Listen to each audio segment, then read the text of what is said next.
নমস্কাৰ, মোৰ এটা নতুন ভিডিঅ'লৈ আপোনালোকক স্বাগতম জনাইছোঁ। আশা কৰোঁ ভিডিঅ'টো শেষলৈ চাই থাকিব।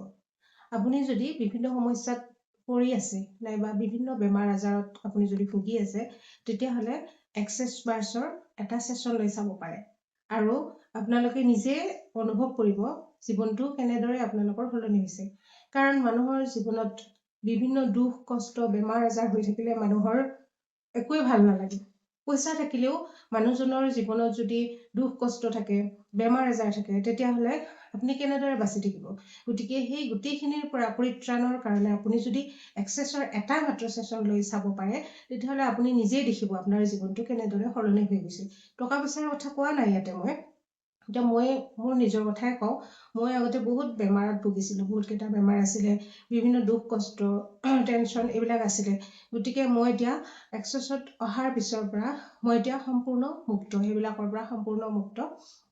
আৰু আপুনিও যদি এক্সেছৰ ছেশ্যন ল'ব বিচাৰিছে তেতিয়াহ'লে স্ক্ৰীণত দিয়া নম্বৰটোৰ সৈতে যোগাযোগ কৰিব পাৰে আৰু ছেশ্যন লৈ চাব পাৰে।